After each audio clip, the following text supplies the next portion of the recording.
Solana et al. Tahun 2020. Untuk yang selanjutnya yaitu ada dampak stres. Yang pertama dampak fisiologis. Dampak fisiologis ini salah satunya ada gangguan pada organ tubuh hiperaktif dalam salah satu sistem tertentu. Yang kedua yaitu ada gangguan pada sistem reproduksi. Yang ketiga gangguan lainnya seperti pening, gatal otot, rasa bosan dan lain-lain. Dan yang kedua yaitu ada dampak psikologis. Yang pertama keletihan emosi, jenuh. Penghayatan ini merupakan tanda pertama dan punya peran sentral bagi terjadinya burnout. Yang kedua yaitu ada kewalahan atau keletihan emosi. Yang ketiga yaitu ada pencapaian pribadi menurun sehingga menurunnya rasa kompeten dan rasa sukses. Dan yang ketiga yaitu ada dampak perilaku.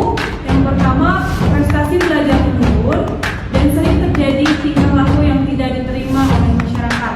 Yang kedua level stres yang cukup tinggi berdampak negatif pada kemampuan mengingat informasi, mengambil keputusan dan mengambil langkah kehidupan. Oke, yang selanjutnya yaitu klasifikasi stres. Klasifikasi stres ini terbagi menjadi 3. Yang pertama ada stres ringan. Stres ringan pada tingkatan stres ini sering terjadi pada kehidupan sehari-hari. Pada kondisi ini dapat membantu individu menjadi waspada dan bagaimana mencegah berbagai kemungkinan yang mungkin terjadi. Untuk selanjutnya yaitu stres sedang, di mana individu lebih memfokuskan pada hal yang lebih penting saat ini dan mengesampingkan yang lain sehingga mempersempit lahan persepsinya. Yang ketiga ada stres berat. Semua perilaku ditunjukkan untuk mengurangi stres. Individu tersebut mencoba untuk memusatkan perhatian pada lahan lain dan memerlukan banyak pengertian dengan cara mengendalikan pola pikir. Tanda dan gejala stres.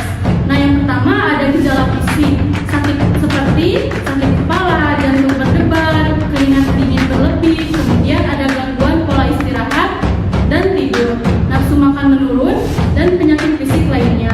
Yang kedua ada gejala emosional. Gejala emosional ini yaitu kesulitan berkonsentrasi, sulit mengambil keputusan, memiliki perasaan yang cemas dan khawatir, mudah marah tanpa alasan, dan gejala lainnya. Yang ketiga ada gejala sosial. Gejala ini terjadi ketika perasaan untuk menarik diri dan cenderung untuk mendiamkan diri sehingga dapat melakukan pembunuhan. Selanjutnya ada pengukuran stres. Tingkat stres dapat diukur menggunakan instrumen pengukuran tingkat stres mengacu pada instrumen parental stress scale yang terdiri dari 18 item menggambarkan level stres yang dialami orang tua. Menggunakan skala Likert yaitu yang pertama ada sangat tidak setuju yaitu dengan skor 1, yang kedua tidak setuju dengan skor 2, yang ketiga yaitu ada netral dengan skor 3, yang keempat setuju dengan skor 4, dan untuk yang kelima sangat setuju dengan skor 5. Selanjutnya di sini ada yang pertama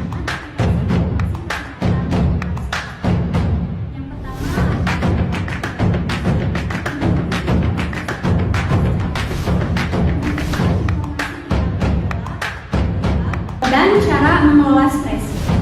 Menyediakan saran pengukuran stres seperti teknik relaksasi atau konsultasi profesional. Menampilkan data statistik dan grafik perubahan tingkat stres. Yang kedua ada fitur utama, yaitu ada pengukuran stres. Kuesioner berbasis skala, input, gejala, dan tes interaktif. Untuk analisis dan grafik yaitu tren, stres, dan perbandingan gejala. Untuk informasi dan edukasi yaitu ada artikel, video, dan konsultasi.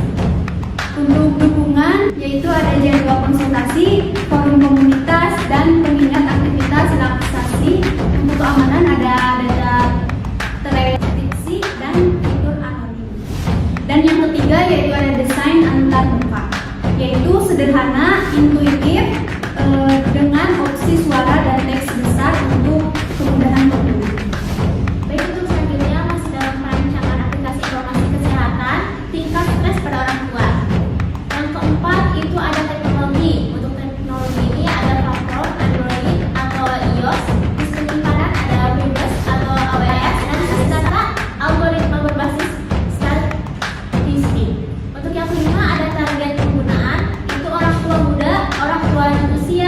dan pasangan yang menghadapi stres terkait pemasukan dan kehidupan.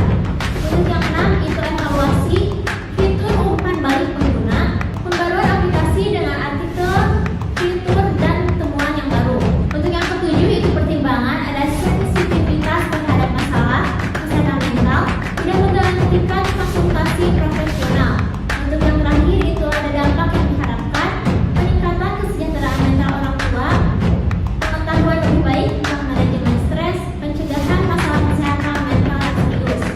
Baik, untuk selanjutnya ada kelayakan pengembangan aplikasi. Yang pertama aspek teknis, itu teknologi tersedia luas, tantangannya validasi algoritma tes, psikologis, dan integrasi fitur tambahan. Untuk yang kedua ada aspek ekonomi, biaya desain, pengkodean, operasional, pemasaran, potensi, monetisasi, model perlangganan, dan sponsor mendukung pelayanan finansial. Untuk yang ketiga itu aspek operasional, relevan dan kebutuhan nyata orang tua, terbuka, intuitif, dan edukasi penggunaan mendukung adopsi. Diperlukan tim pendukung termasuk profesional kesehatan mental. Oke, kita masih dengan poin kelayakan pengembangan aplikasi. Untuk poin yang keempat itu ada dari aspek hukum dan juga etis. Kepatuhan pada regulasi privasi data. Aplikasi kami ini sudah menggunakan undang-undang perlindungan data pribadi. Untuk validitas tes psikologisnya dilakukan oleh profesional untuk kredibilitas hasilnya. Lalu untuk yang poin kelima itu ada jadwal dan juga resiko.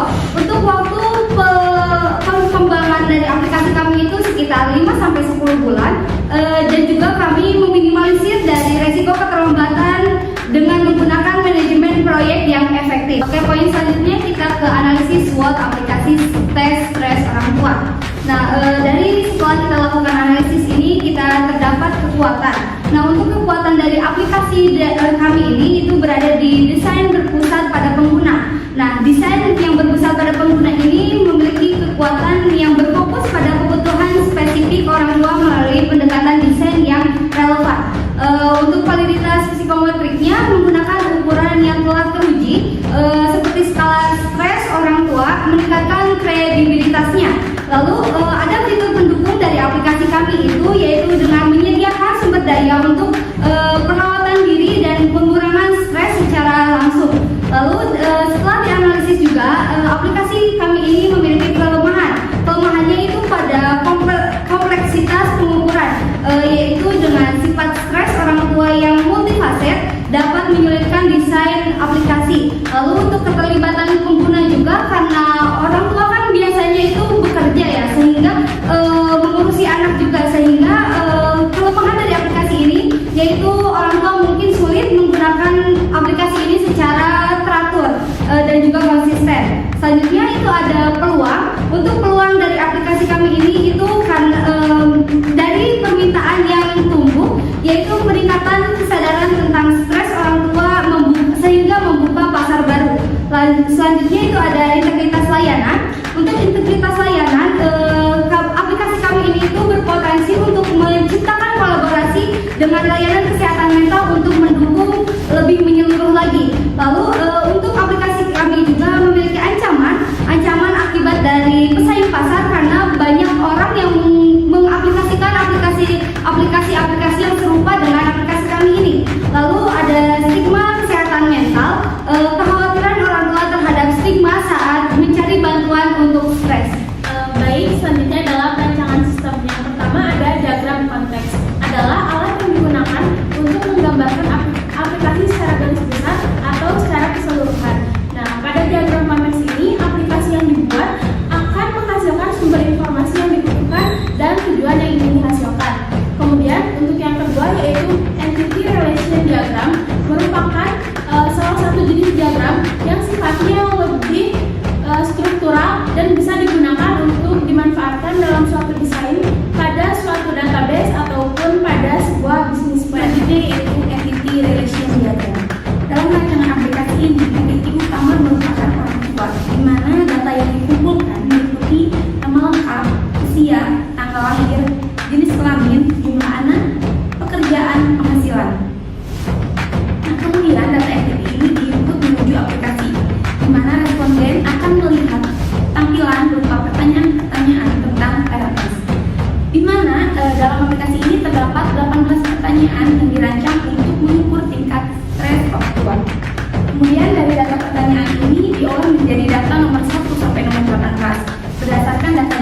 input jawaban stres orang tua. Setelah menggunakan data tersebut, maka data tersebut akan masuk ke aplikasi evaluasi tingkat stres orang tua. Selanjutnya, data tersebut akan diolah dan menghasilkan forum pertanyaan stres orang tua, forum data user, dan output status stres orang tua dan konsultasi. Baik, selanjutnya saya akan memaparkan bagaimana tampilan dari aplikasi PNS tersebut. Nah, untuk tampilan yang pertama itu akan tampil seperti ini ya teman-teman. Selanjutnya yaitu untuk tampilan kedua akan ditampilkan login. Nah, jika user atau jika pengguna baru, maka akan disarankan untuk melakukan registrasi atau membuat akun terlebih dahulu. Mereka akan disarankan untuk mengisi nama lengkap, usia, tanggal lahir, jenis kelamin, jumlah anak, kerjaan, penghasilan, dan alamat. Selanjutnya, untuk tampilan gambar selanjutnya yaitu merupakan tampilan ketika user sudah memiliki akun atau sudah siap untuk mengikuti tes. Di sini juga terdapat panduan atau tata cara mengisi tes tersebut. Nah, selanjutnya yaitu tampilan kelima yaitu terdiri dari daftar pertanyaan terkait tingkat stres orang tua. Nah, terdiri dari 18 item. Adapun pilihan jawaban terkait pertanyaan-pertanyaan tersebut, yang pertama itu ada sangat setuju, setuju, ragu-ragu, tidak setuju, dan sangat tidak setuju.